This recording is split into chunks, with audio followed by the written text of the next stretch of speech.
Bueno, seguimos con la serie de Dios tiene el control. El tema de hoy se llama Dios tiene el control sobre mi corazón. ¿Lo creen que así es, hermanos? ¿Que Dios tiene el control de mi corazón? ¿Desde cuándo? ¿Siempre? Vamos a ver poco a poquito esa parte, ¿sale? Oremos. Señor nuestro Dios, gracias por enseñarnos que tú eres un Dios que tiene todo el control, más con los hijos tuyos. Tú manejas esto bajo tu voluntad y creemos que así es. Y como hijos tuyos debemos también dejarnos que tú nos guíes, que tú controles mis emociones, mis pensamientos, y así sabremos que habrá gran paz en nuestro ser interior. Que la palabra de hoy, Padre, sea una instrucción más, pero que llegue al corazón, que no llegue vacía, sino que haga su efecto en cada corazón, Dios. Te lo pedimos en nombre de Jesús, Señor nuestro. Amén y amén. Hermanos, sin duda, la palabra de Dios nos enseña siempre de que Dios está bajo el control de todas las cosas. Que hemos visto que está bajo el control de las tormentas, bajo el control del mundo, de las guerras. Pero ahora vamos a ver, hermanos, cómo Dios tiene el control del corazón nuestro, de mi corazón, de su corazón y de todos aquellos que nos entregamos a Dios. Es una parte muy difícil entender el corazón humano, ¿verdad? Es muy difícil, somos muy emocionales, demasiado emocionales. Y a veces pensamos que conocemos a las personas y no conocemos las intenciones del corazón, porque es muy interno, ¿verdad? A veces confiamos en alguien, damos nuestra confianza y nos pagan mal, ¿no es cierto? Nos devuelven mal, cosa que decimos, pero ¿por qué? Si no me ofendí, yo pensaba que era buena persona, que era buena gente, pero el corazón es diferente, hermanos, ¿verdad? Qué fácil sería la vida, hermanos, si pudiéramos entender nuestro propio corazón. Dice la Biblia en Jeremías 17:9, lo podemos leer, por favor, en su Biblia. Jeremías 17, versículo 9, dice, engañoso es el corazón más que todas las cosas y perverso. Y pregunta, ¿quién lo conocerá? Yo creo que nadie, ¿verdad? Nada más uno, que es el que formó el corazón, Dios mismo.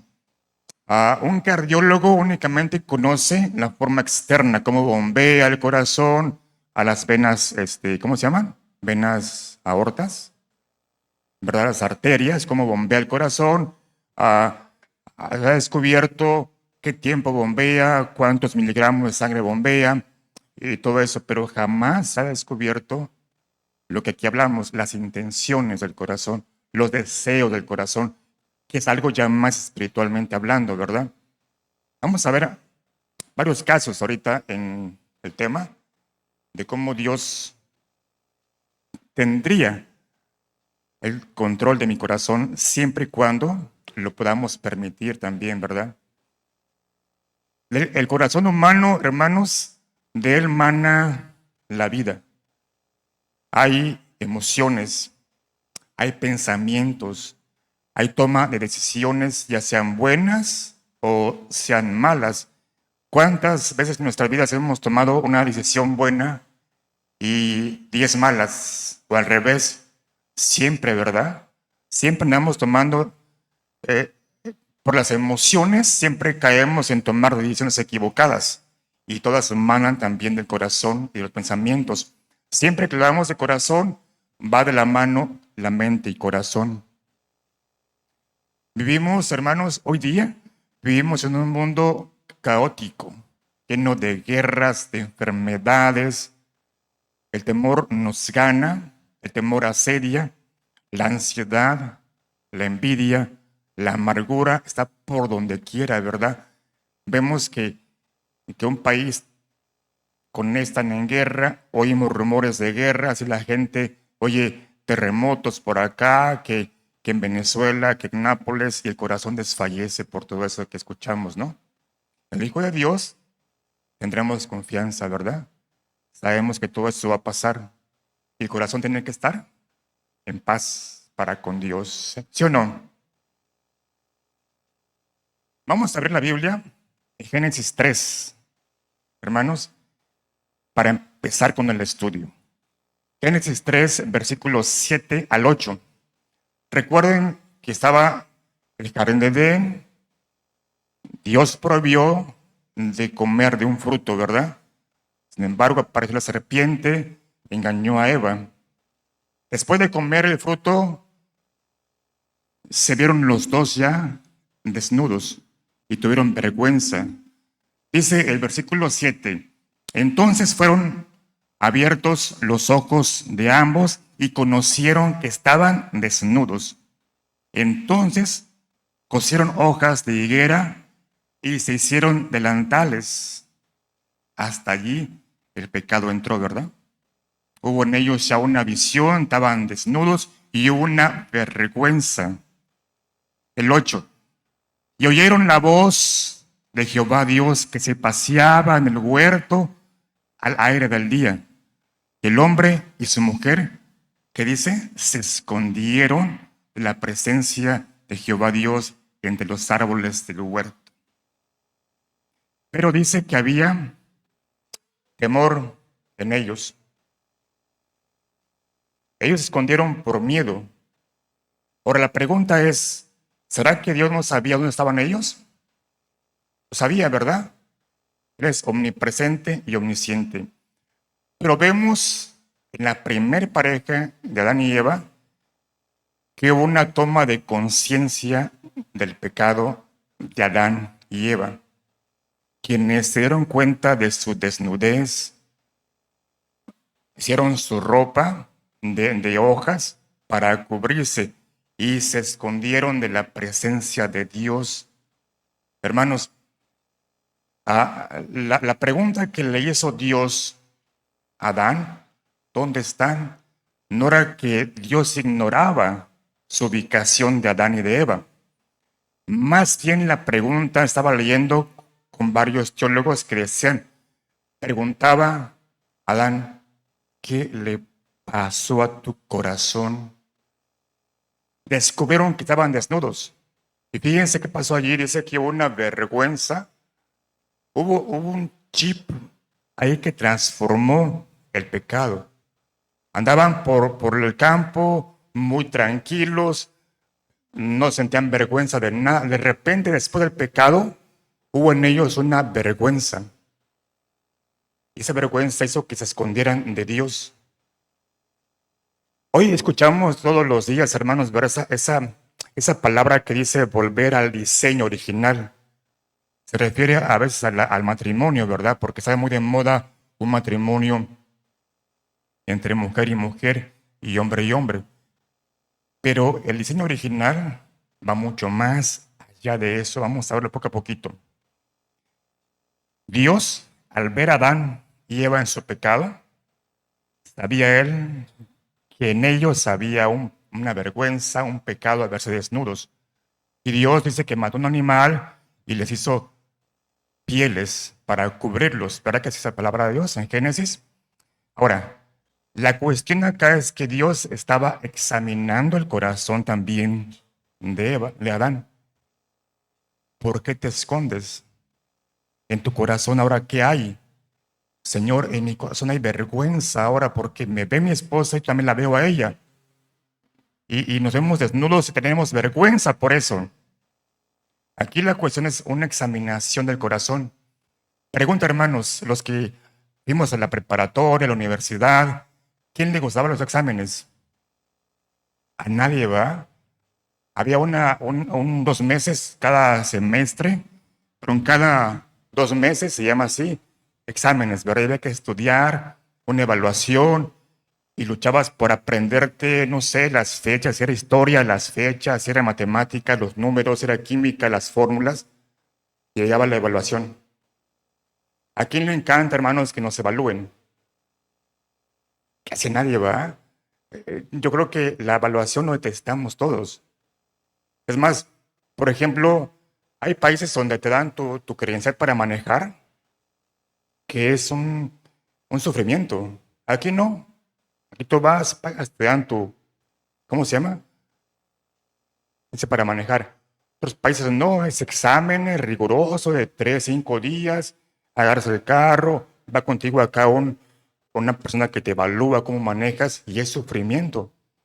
Pues la evaluación siempre vamos a rechazarla de una forma u otra. No nos gusta eso. Respondió Adán, tengo miedo, estoy en pánico, tengo miedo de que descubras lo que he hecho. Escondió pensando que Dios no le iba a descubrir y lo descubrió, ¿verdad? Sus hechos, su vergüenza empezó a crecer.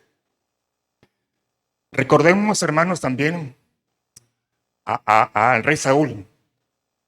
Rey Saúl fue un rey que también lo puso a Dios. Su reinado comenzó con humildad, pero pronto permitió que en su corazón fuera controlado por los celos, por la inseguridad, el orgullo. Y tenía un problema contra David, ¿verdad? Y Saúl hizo un montón de cosas que seguramente, y así fue, no iban con lo que Dios le pedía. En lugar de sentir amor hacia Dios, Saúl lo que hizo se dejó llevar por la envidia. Su corazón ya gobernaba ahora la envidia. Y por eso tomó ideas equivocadas contra el reino, contra Saúl, contra David. Consultó a una bruja, ¿se acuerdan? Una divina. Saúl, todo eso hizo. Saúl es un ejemplo, hermanos, de un hombre que gobernó su propio corazón. No permitió que Dios gobernara su corazón. No permitió que Dios tomara el control de su corazón. Él empezó a gobernar a sí mismo. Era rey y terminó destruyendo a su país. Terminó destruyendo su reinado. Y por eso Dios puso después a David. Ahora pregunto otra vez, ¿quién le gusta de acá de la iglesia que seamos examinados? Es decir, traemos a alguien por acá, lo paramos y todos vamos a hablar de esa persona, lo bueno y lo malo. ¿Quién quiere pasar al frente? Ah, nadie, ¿verdad? Nadie quiere hacer eso. Sabemos que todos tenemos errores, todos, ¿verdad? Todos. Pero vemos en la Biblia a alguien que sí quería ser examinado. ¿Saben quién es? David. Vayamos a la Biblia. Salmos 139, versículo 23 al 24. Fíjate que dice David, cómo se humilló ante Dios para querer ser examinado, probado. Dice, examíname, oh Dios, y conoce mi corazón, pruébame y conoce mis pensamientos y ve si hay en mi camino de perversidad y guíame en el camino eterno.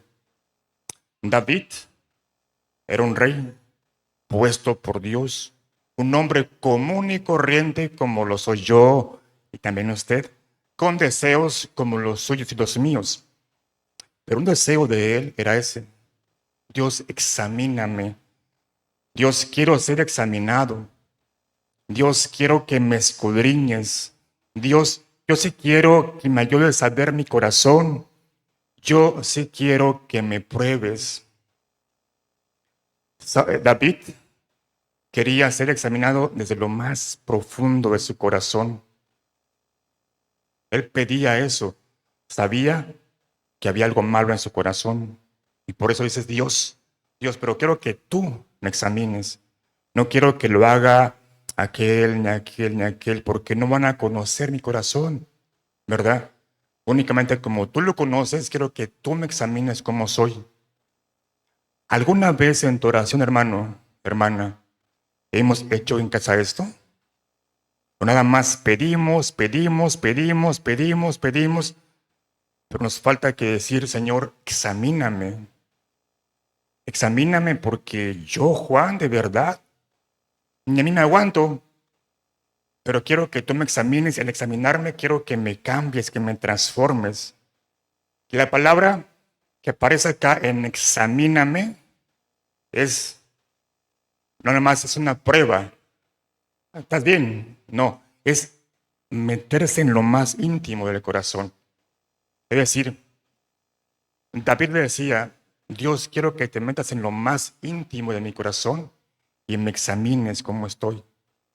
Pero fíjate, hermanos, recordemos que, fíjate que David, leamos que dice Hechos 13, 22. Veamos qué dice la palabra de Dios de David. Hechos 13, 22. Dice, quitado él levantó por rey a David, de quien dio también testimonio diciendo, fíjate, he hallado a David, hijo de Isaí, varón conforme a mi corazón, quien hará todo lo que yo quiero. Lucas en Hechos registró, dice que Dios dijo que había un hombre llamado David, que era un hombre conforme al corazón de Dios. Vamos a juzgar a David, ¿sale? Vamos a poner una lupa, vamos a examinarlo, lo bueno y lo malo que hizo, ¿sale? Bien, chequemos el versículo ahora a través de Salmos, versículo 139, pero ahora el versículo 1 al 5. Salmos, capítulo 139, 1 al 5. Recuerden que estaba diciendo examíname. Ahora veamos por qué pidió Saúl eso. Dice la Biblia, oh Jehová, pero a ver, quiero que vean esto. Una parte dice, examina mi corazón, dice, ¿se acuerdan? Examíname. Pero antes de eso, David reconocía esto. Oh Jehová, tú me has examinado y conocido. Tú has conocido mi sentarme, mi levantarme. Has entendido desde lejos mis pensamientos. Has escudriñado mi andar, mi reposo, y todos mis caminos te son conocidos. Pues aún no está la palabra en mi lengua, y he aquí, oh Jehová, tú la sabes toda. Detrás y delante me rodeaste, y sobre mí pusiste tu mano. Es decir, David estaba reconociendo que Dios lo conocía completamente, porque sabe lo que pensamos, sabe lo que sentimos, sabe lo que decimos, y cuando estamos orando, Él sabe lo que ya está en nuestra boca, ¿sí o no? ¿Y por qué después David decía, escudriñame, examíname? Porque sabía él que Dios lo conocía profundamente. Fue de la humildad de David. Tremenda humildad de David, porque después de conocer, Señor, tú me has creado, tú sabes todo de mí, pero aún así quiero que me examines, quiero que me transformes, aún que sé que tú me formaste desde el embrión de mi madre, sé que tú me has creado, el reino que tengo es porque tú me lo has dado, pero quiero que aún así me examines, me transformes. Vamos a ver por qué. Es decir, David esperaba que el mismo Dios le dijera, en tu corazón está mal esto, esto y esto, pero también tienes algo bueno, que es esto y esto y esto. Hablemos de David. ¿Se acuerdan que de jovencito hubo una guerra entre los filisteos e Israel, verdad? Y había un gigante que estaba provocando a Israel. Y David llevó a sus hermanos leche y queso. De repente vio que todos estaban replegados y el gigante decía que iba a vencer a Israel. Y se vencía a Israel, Israel sería esclavo de los filisteos. Y David, un chiquito, chamaquito enclenque, delgado, va con Saúl y le dice, yo puedo vencer a Goliat. Y va y lo vence, ¿verdad? Y dice, vengo en nombre de Jehová y te voy a vencer. ¿Y qué pasó? Lo venció. Un punto para David, hombre de Dios. Después de eso, Saúl lo puso como jefe de militares. Un punto más para Saúl. Pero veamos cómo es Saúl. Después, David, perdón, está huyendo de Saúl, ¿verdad? Leamos primera de Samuel 24, 1 al 11, para que vayamos viendo cómo era Davidcito. Primera de Samuel 24, 1 al 11. Dice, cuando Saúl volvió de perseguir a los filisteos, le dieron aviso diciendo, he aquí David está en el desierto en Gadi. Y tomando Saúl 13,000 hombres escogidos de todo Israel, fue en busca de David y sus hombres. Saúl iba en busca de David por las cumbres de los peñascos de las cabras monteses. Y cuando llegó a un redil de ovejas en el camino, donde había una cueva, Saúl entró en ella para cubrir sus pies, y David y sus hombres estaban sentados en los rincones de la cueva. Entonces, los hombres de David le dijeron, he aquí el día que te dijo Jehová, he aquí, te entregó a tu enemigo en tus manos, y harás con él como te pareciere. David, Saúl está acá, ahora puedes matarlo. Y Saúl diría, sí, es el momento para matarlo. Y sigue, se levantó David, calladamente cortó la orilla del manto de Saúl. Después de esto, se turbó el corazón de David, porque había cortado la orilla del manto de Saúl, del rey Saúl. Y dijo a sus hombres, Jehová me guarde de hacer tal cosa contra mi señor. Fíjate qué humilde va. Pudo matar a Saúl, no lo hizo. Y dijo a los hombres, Jehová me guarde de hacer tal cosa contra mi señor, el ungido de Jehová, que yo extienda mi mano contra él, porque es el ungido de Jehová. Así reprimió David a los hombres con palabras y no les permitió que se levantasen contra Saúl. Y Saúl, saliendo de la cueva, siguió su camino. Vayamos al versículo 10. He aquí, le dice David a Saúl, han visto hoy tus ojos como Jehová te ha puesto hoy en mis manos en la cueva. Y me dijeron que te matase, pero te perdoné, porque dije, no extenderé mi mano contra mi Señor, porque él es ungido de Jehová. ¿Pudo matar David a Saúl? Sí. Sin cabeza, sin piernas. Y se acabó el problema para David. No lo hizo. Le ponemos una palomita ahora a David. David, hasta allí va bien, ¿verdad? Después David finge estar loco. Vayamos a 1 Samuel 21:10.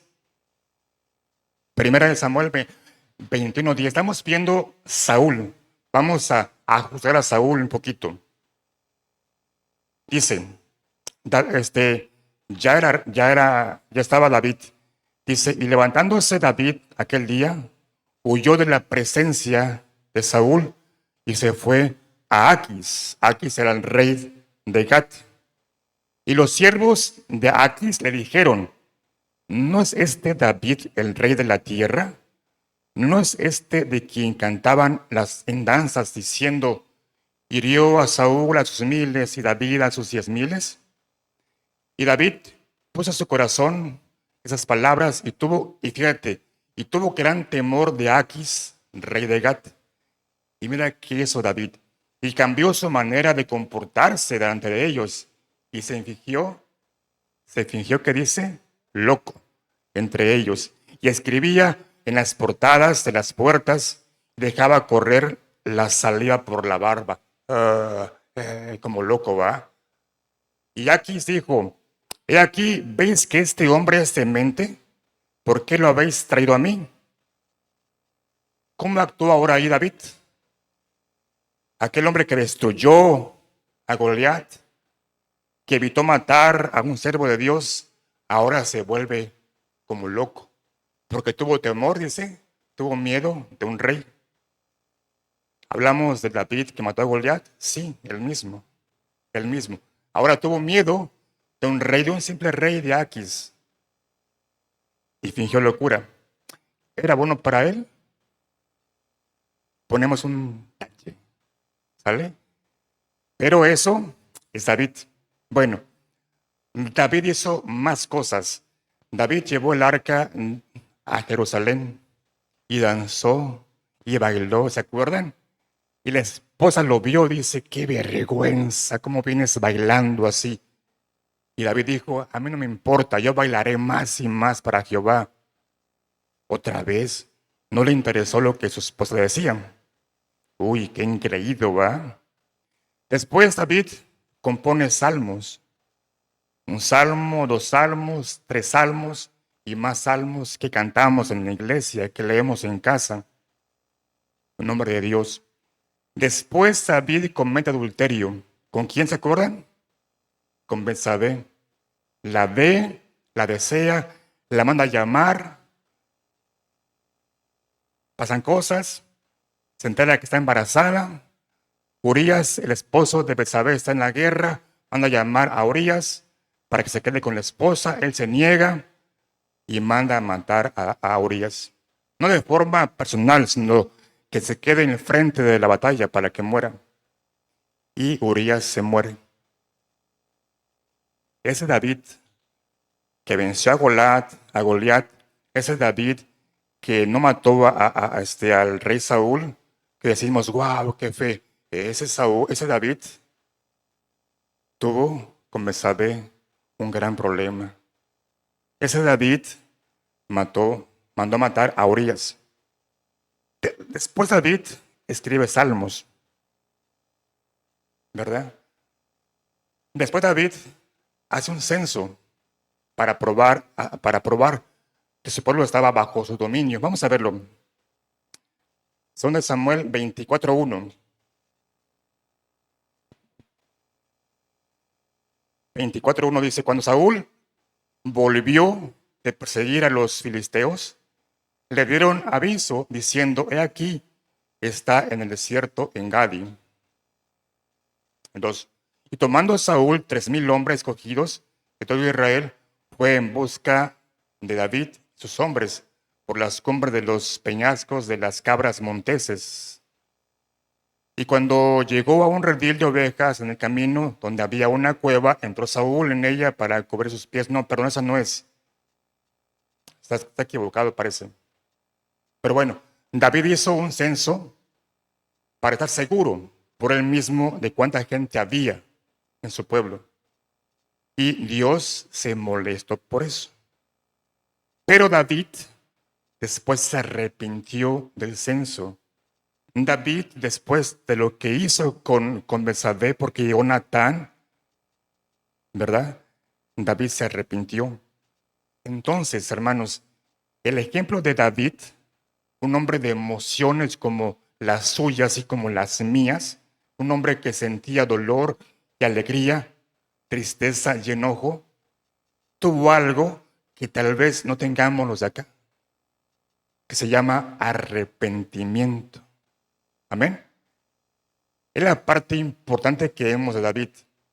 Tuvo sus subidas, mató a Goliat, perdonó a Saúl, después con Betsabé, se volvió loco con Aquis, tuvo sus subidas y bajadas. Cometió errores, como los tengo yo y también usted. Vamos ahora, después de que juzgamos un poquito a David, vemos ahora a alguien más, Juan el Bautista, ¿sale? Juan Bautista. Marcos 1:6. Marcos 1:6. Dice, acuérdense de Juan que era pariente de Jesús, ¿verdad? Y comía langostas o saltamontes y miel. Eso era un hombre de Dios, andaba en el desierto. Y dice Juan 1:6, y Juan estaba vestido de pelo de camello y tenía un cinto de cuero alrededor de sus lomos y comía langostas y miel silvestre. Ah, qué consagración, ¿verdad? Ese hombre, yo no. Andaba en el desierto predicando la palabra de Dios. En Marcos, ahí mismo, versículo 9 al 11. Y aconteció en aquellos días que Jesús vino de Nazaret a Galilea y fue bautizado, ¿por quién creen? Por Juan en el Jordán. El 10. Y luego cuando subía del agua, mismo Juan vio algo maravilloso. Dice, vio que los cielos se abrían y el Espíritu como paloma que descendía sobre él. ¿Sobre quién? Sobre Jesús. Hay una voz de los cielos que decía, tú eres mi Hijo amado, en ti tengo complacencia. Juan vio la revelación hermosa de la voz de Dios que dijo, este es mi Hijo amado. Pero después, veamos ahora en Mateo 11, 1 al 3.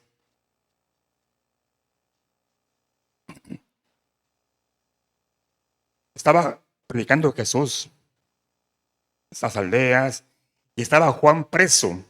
Aún no estaba todavía muerto, pero veía o escuchaba lo que Jesús hacía.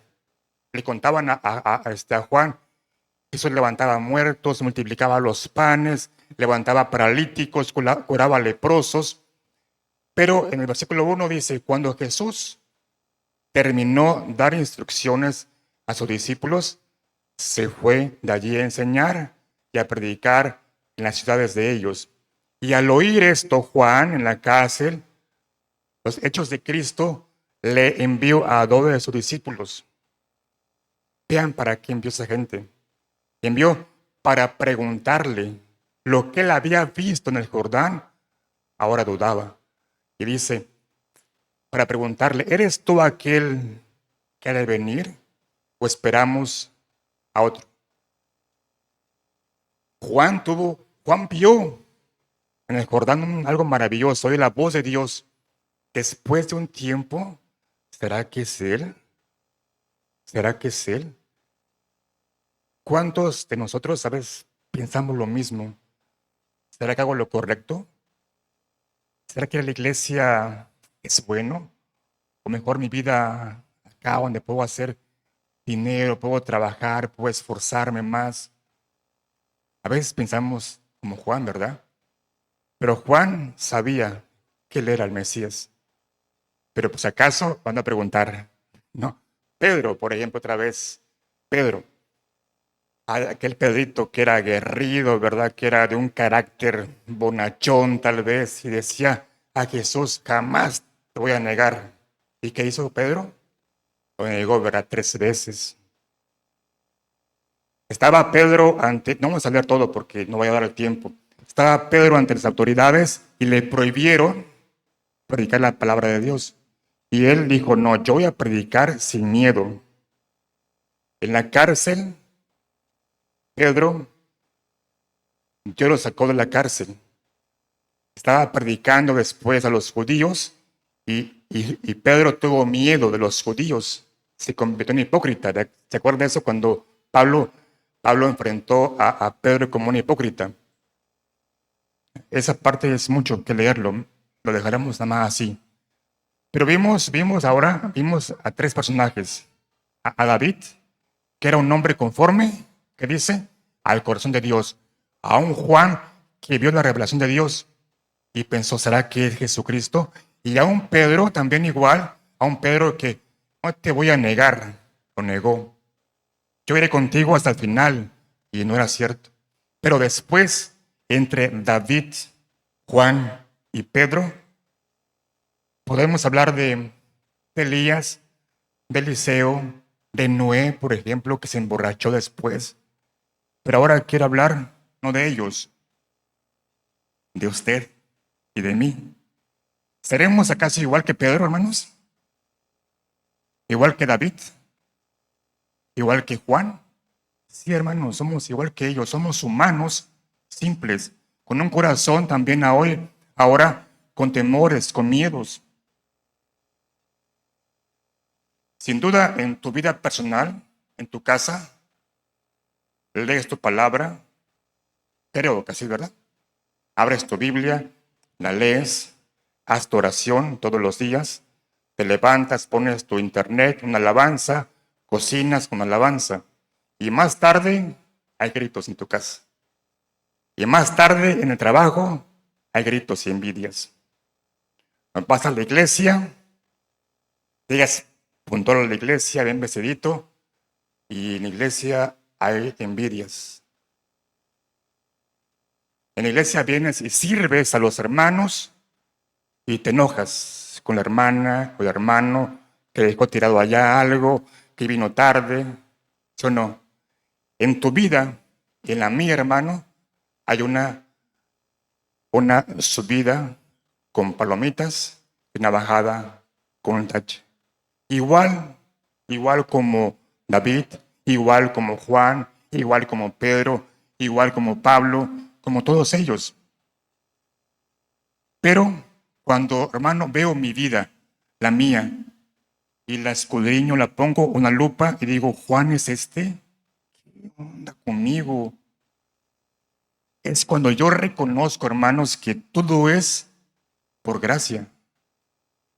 Porque por mí, por mi carácter, yo no fuera salvo, hermano. Si no es únicamente, ¿por qué? Por la gracia de Dios. Amén. Y nada más por eso. Pero ahora, la gracia, hermanos, no es licencia para pecar. No es libertad para pecar. La gracia es guardarla en mi corazón y vivir siempre con Dios agradecido. Que a pesar de mis altas y bajas como ser humano, Él me sigue manteniendo. Vayamos ahora a Salmos 51:10. Salmos 51:10. ¿Qué hace que David, hermanos, qué hace que David sea un hombre conforme al corazón de Dios? ¿Y qué haría que usted y yo seamos un hombre o una mujer conforme al corazón de Dios? Miren, Salmos 51:10 empieza así. Crea en mí, oh Dios, un corazón limpio y renueva un espíritu recto dentro de mí. Miren, aquí la palabra, a ver, todos por acá. Crea en mí, oh Dios, un corazón limpio. La palabra crea en mí, crea, es la palabra que se usa en Génesis 1. La palabra bara. ¿Se acuerdan? La palabra bara es crear algo de la nada. Dios, cuando formó el universo, bara, creó el universo de la nada. Pero hermanos, imagínate que estás tú, de repente, bueno, un ejemplo nada más. Te llega a ti el mago de la lámpara maravillosa. Pide un deseo, te dice el mago. Y tú, si quiero dinero, ok, te da dinero, 1,000 pesos. No, pero quiero más. Bueno, pero pídeme de forma correcta, dice el mago, ¿no? ¿Cuánto quieres? Bueno, un ejemplo para que pueda explicar esto. Vará. La palabra vará es crear algo, pero con orden, con forma. ¿Me explico? Dios formó la tierra esa que vemos allá afuera, pero tiene magnesio, tiene muchas cosas para que crezcan las plantas. O sea, Dios creó lo que vemos con orden y con propósitos. Dice David, crea en mí un corazón. Crea en mí forma en mí un corazón nuevo, porque el que tengo me molesta. El que tengo tiene deseos malos. El que tengo no lo aguanto. El que tengo es envidioso. El que tengo es malhumorado. El que tengo es amargado. Por eso crea en mí ahora un corazón que lo moldees a tu manera. Amén. Es crear, así es. Crea en mí, oh Dios, un corazón limpio y renueva. Crear y renovar. ¿Por qué? Porque es reconstruir, es recomponer las cosas. Mi corazón que tengo acá, que era, como dice Jeremías, es de piedra, ahora hazlo de carne, que sepa amar, perdonar, todo eso. Ahora, ¿por qué escribió esto David? Vayamos al Salmo, pero ahora versículo 1 al 10. Salmo 51, pero ahora versículos 1 al 10. Dice, ten piedad de mí, oh Dios, conforme a tu misericordia. Conforme a la multitud de tus piedades, borra mis rebeliones. Lávame más y más de mi maldad y límpiame de mi pecado. Porque yo reconozco mis rebeliones, mi pecado está siempre delante de mí.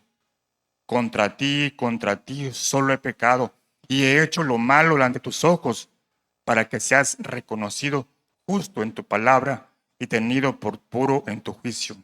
Y aquí dice, en maldad he sido formado y en pecado me concibió mi madre. Vayamos al 7. Dice, purifícame con hisopo y seré limpio. Lávame y seré más blanco que la nieve. Hazme oír gozo y alegría, y se recrearán los huesos que has abatido. Esconde tu rostro mis pecados y borra mis rebeliones. ¿Qué estaba haciendo David, hermanos? Estaba reconociendo su humanidad pecadora y estaba reconociendo la grandeza de Dios. Cuando dice él, transfórmame, es porque cree, reconoce que el corazón de él está bajo el control de ¿quién? De Dios, de nadie más. Cuando reconocemos tú y yo que mi corazón lo puede transformar Dios, le pedimos a Él y nada más a Él que pueda transformarnos, limpiarnos y cambiarnos. Pero mira el versículo 13, ahí mismo, 13. Dice, entonces, después, a ver, por partes, pide Él ser transformado, ser lavado, perdonado y todo eso. ¿Y para qué? ¿Y para qué? Para ser un rey bueno. Leamos ahí en sus Biblias el verso 13, por favor. Y dice, entonces, después de que me perdones, que me transformes, entonces enseñaré a los transgresores tus caminos y los pecadores se convertirán a ti. Fíjate qué curioso eso, hermanos. David era un rey. Cuando pide perdón, no es para ser un mejor rey. A veces cuando oramos tú y yo, oramos porque queremos, Señor, quiero ser un mejor siervo tuyo. Quiero ser esto. Pero él dice que pidió algo diferente, no para ser mejor rey, ni más riqueza, sino enséñame. Entonces enseñaré a los transgresores.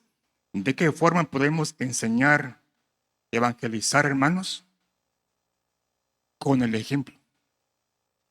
Si yo me arrepentí ya ante Dios, mi vida es transformada, ahora sí puedo ir y enseñar, pero la gente va a ver mi transformación en Dios, va a ver que sí fui con un corazón transformado y cambiado. Esto quiero que lo comprendamos, hermanos. Hay una parte, yo lo llamaría como un chip renovado. Hay un clic. Tú llegas a Dios y te arrepientes de corazón y Él te va a cambiar. Hermanos, solo un corazón arrepentido será capaz de compartir la palabra de Dios, tal cual es. Un corazón arrepentido, transformado, eso lo va a hacer Dios. Allí mismo otra vez, versículo 16, dice, no hay pantalla, ¿verdad? Porque no quieres sacrificio que yo lo daría, dice. Te puedo dar dinero, te puedo dar tantas cosas. No quieres holocausto. Sacrificios de Dios son, ¿qué dice? El espíritu quebrantado, el corazón contrito y humillado no despreciarás tú, oh Dios.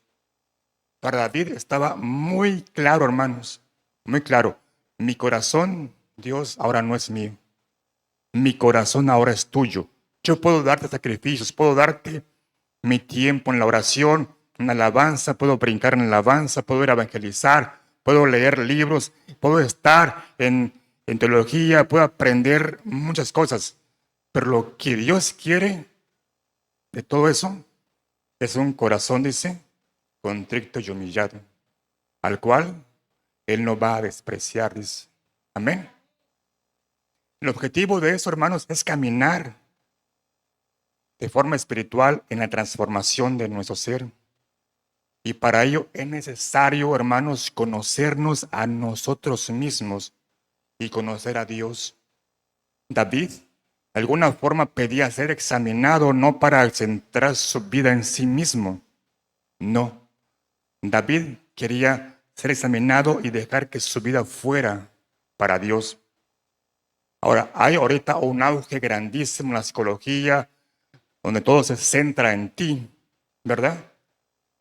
Venimos a la iglesia y dicen que no, es Cristo. Allá afuera, no, eres tú. Pero aquí dicen que es Cristo, allá afuera es tú. Y aquí Cristo. Pues ¿a quién le hago caso? En la iglesia creemos, ¿verdad? Como David decía, mi corazón es para ti. Una persona autocentrada busca analizarse para mejorar su vida consigo mismo, con lo que le rodean. Pero una persona que ama a Cristo, hermanos, quiere analizarse para dejar de ser autocentrada. Es decir, quiero que me analices, Cristo, no para ser yo, sino para que tú tomes el control de mi mente, de mi corazón. Estaba viendo una entrevista de un homosexual. Hermanos, cuenta él la entrevista de forma abierta. Estuvo con 600 hombres. ¿Se imaginan? Un hombre que estuvo de amante con 600 hombres. Pero él llegaba a la iglesia. Él llegaba a la iglesia y ofrendaba y diezmaba, bailaba, danzaba en la iglesia, se hincaba en la oración.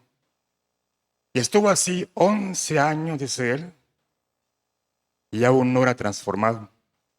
Y cuenta que un día fue a ver a su expareja, allá en Miami. Fue a verla porque tenía deseos de él. Pero dice que ese deseo era tan grande que primero fue a una iglesia. Llegó a la iglesia, oyó una voz que le decía, mira, tú eres homosexual, haz lo que más te encanta, lo que más te gusta. Y dijo, en la iglesia esa voz. Salió, se fue a los carros y dijo, no, esa voz no es tuya, Dios. Otra voz le susurró al oído, le dice, no, tú no eres homosexual. No recuerdo que tú seas eso. Ese era. Pero hermanos, para ti, para mí diría, ay, no, no recuerda que era homosexual. Pero para ese momento sintió la presencia tremenda de Dios y comprendió que Dios se olvidó de su vida pasada. Amén. Comprendió que su vida pasada Dios lo borró. Ese momento dice que se arrodilló, lo que hizo David. Se arrodilló, Señor, transfórmame, cámbiame. Y mira, hermanos, Dios es poderoso. ¿Lo crees o no, hermano? Dios transformó a ese varón. Su teléfono, dice, era un teléfono lleno de pornografía. Después, cuando él se enteró en su mente lo que él hizo durante varios años, no lo odió, dice, sino que ¿cómo es posible que yo hice esto? Pero fue, dice, de un clic cuando él cambió. ¿Por qué, hermanos? Porque se arrepintió. Y los demonios que habían en él huyeron. Porque ahora el control lo tenía ¿quién? Dios. ¿En dónde? En su corazón. Amén. Dejemos, hermanos, que Dios tome el control del corazón nuestro. Pero hay un clic que se llama arrepentimiento. Cuando yo reconozco que en mi casa, que en mi trabajo, que mi forma de vida no le agrada aún a Dios, pero quiero estar con Dios, lo que debo hacer es llegar a Dios. Hermanos, de verdad, no alabanzas, no con mis diezmos, es con un corazón humillado. ¿Sí o no? Isaías 1:8 dice, estoy cansado de tus holocaustos, me da asco tus ofrendas. Lo que Dios quiere es tener el control, no de tu dinero, de nuestros corazones, el control de mis pensamientos. Y cuando ocurre así, hermanos, la transformación llega. Es un clic. Tú vas a tu casa y no hay luz. Ya es noche y no hay luz, pero es tu casa. Sabes bien dónde está tu sillón, tu mesa de centro, tu refrigerador, y aún sin luz puedes andar, ¿va? Y no te vas a caer porque es tu casa. Y de repente en un clic llega la luz. ¿Qué pasa? Oh, ya hay luz. Ya puedes caminar más tranquilamente, ¿verdad? Yo le llamo así el arrepentimiento de corazón. Es un clic donde de la oscuridad vas a la luz de Dios. Es un clic. Tú pones el interruptor de la oscuridad a la luz y hay luz. Cuando un corazón es contrito y humillado, eso pasa. Cuando Dios controla nuestros corazones, uno se da cuenta. Leamos qué dice Filipenses 4:7.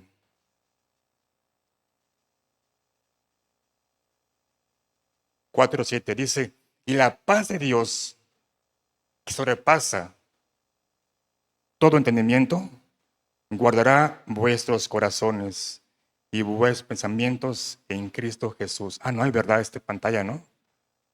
Y la paz de Dios, que sobrepasa todo entendimiento, guardará vuestros corazones y vuestros pensamientos en Cristo Jesús.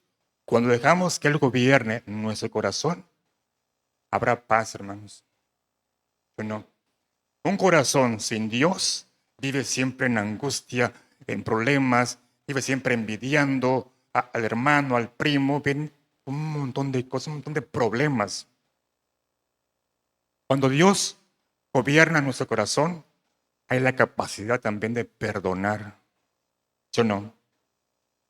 ¿Cuántos de ustedes, es como yo, tenemos de repente iras, envidias? Luego me arrepiento. Después me arrepiento, mi mujer, discutimos. Después tengo paz. ¿Cuántos estamos así, hermanos, de verdad? Todos, porque somos humanos. Pero la diferencia entre usted, hermano, y la gente que está allá afuera, es que reconocemos cuando nos equivocamos, ¿sí o no? La gente de allá, oye, estás mal. Yo no estoy mal. Oye, deja el cigarro, deja la droga. ¿Por qué me gusta? No reconocen. Pero usted, como ya tenemos a Cristo en sus corazones, sabemos lo que es bueno y lo que es malo. Y cuando hacemos lo malo, ¿qué pasa? Nos arrepentimos. Y buscamos de Dios, ¿sí o no, hermanos? Proverbios 4:23. Ya para acabar. Proverbios 4:23. Sobre toda cosa guardada, ¿qué dice? Guarda tu monedero, guarda tu herencia. ¿No, verdad?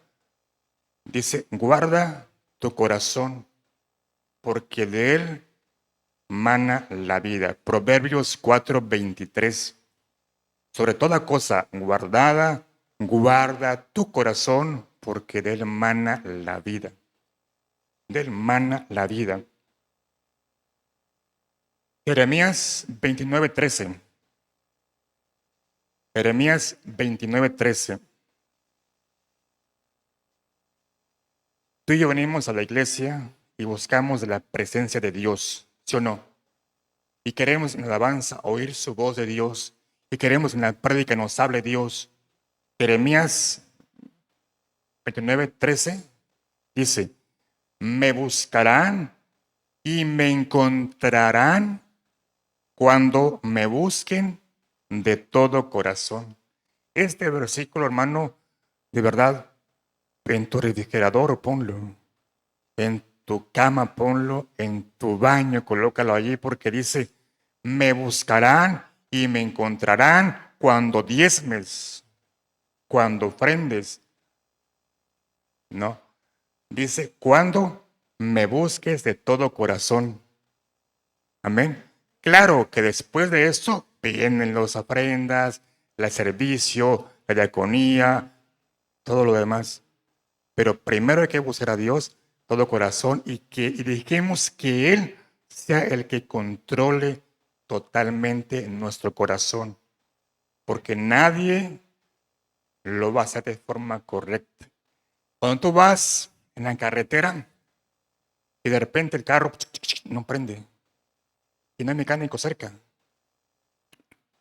no da nada al carro. Entonces le dice, hermano Trilla, mi carro no prende, ¿qué hago? Le digo yo, mira, tengo acá una tarjeta de un cardiólogo. ¿Cardiólogo y para qué? Ah, bueno, un dentista. ¿Y para qué dentista? ¿Qué es lo que requiere el carro? Un mecánico, ¿ah? ¿Qué es lo que requiere mi corazón? A Dios y nada más que Él. Si alguien más te aconseja algo aparte de Dios, ¿sabes qué? No. Un buen amigo y un buen hermano te va a aconsejar siempre que busquemos a Dios y que dejemos que el corazón lo controle Él. Cuando el tema lo estaba haciendo, Dios me habló y me puso, mira, sé que tú, Juan, te encanta juzgar a los demás. Y alguien más me juzga a mí. ¿Verdad que sí? Somos todos así. Pero todos somos como David, somos como Juan el Bautista, somos como Pedro. Y como Elías, tenemos problemas, tenemos subidas y bajadas. Pero no es mi deber ser juez de ustedes, ni ustedes ser juez de mí. El deber mío de ustedes es orar unos por otros, ¿verdad? El único deber que tengo yo de ustedes es que oremos unos por otros. Si dice la palabra que nos exhortemos unos por otros en el amor de Cristo, pero no con esa envidia, ese rencor, esa avaricia, no, que lo hagamos todo con amor, pero antes orando para que nuestra coinonía, nuestra amistad con Dios sea esa y que nuestra unidad como hermanos lo controle ¿quién? Dios, no mis emociones. Oramos. Señor nuestro Dios, Padre, vemos en tu palabra hoy que ese ejemplo maravilloso que das en David, ¿por qué permitiste que él tuviera otra mujer? Se casó estuvo con ella, con Abigail, y fue un hombre también que andaba en sus debilidades, pero en tu palabra dice que es un hombre conforme a tu corazón. Aprendemos de él, de David, que a pesar de lo que pasó, él se arrepintió. Él reconoció tu grandeza y también reconoció su humildad, reconoció que es un simple humano, lleno de debilidades, lleno de angustias, temores. Hoy, Padre, esta congregación y yo también, Dios mío, me incluyo primeramente yo, queremos pedirte perdón y queremos arrepentirnos y queremos, Padre, que tomes tú el control de nuestros corazones. ¿Quién más mejor que tú sabe manejar nuestros corazones? ¿A quién más podemos decirle, crea en mí un nuevo corazón? ¿A quién más podemos llegar y decirle, renueva mi corazón? Más que a ti, el que nos formaste, el que nos creaste. Padre, te rogamos que si un corazón acá aún sigue en tinieblas, que aún sigue, Padre, dejando huellas de maldad, de envidia, de gritos, de discordia, de amarguras. Te ruego, Padre, que Él mismo pida que tú le examines, que Él mismo o ella misma pida que tú creas un corazón nuevo. Te pido que hoy, mañana, no sé el tiempo, pero que de ella o del mismo nazca pedir que tú le examines. No yo, ni un hermano más, sino tú, porque tú vas a examinarlo con misericordia, con ojos de amor, con ternura, con compasión, y tú vas a crearnos un corazón nuevo, que cuando leamos tu palabra entendamos que hay pecado. Te pedimos por favor que nos instruyas todos los días y que nos contrites y nos hables fuertemente al oído para decirnos: yo puedo controlar tu corazón, yo puedo controlar tu vida, pero déjame hacerlo. Caigamos ante ti rendidos, Dios, rendidos, humillados ante un Dios bueno, maravilloso, misericordioso, ante un Dios que sabe qué es lo mejor para cada uno de nosotros. Gracias, Padre. Gracias porque sabemos que tú quieres un corazón contrito y humillado, que es lo que te agrada. Y Señor, queremos ante ti humillarnos todos los días, Padre, y que tú seas exaltado siempre en nuestras vidas. Padre, te damos por esto gracias en el nombre maravilloso y dulce de mi Señor Jesucristo. Amén y amén. Hermanos, gracias. Dios les bendiga.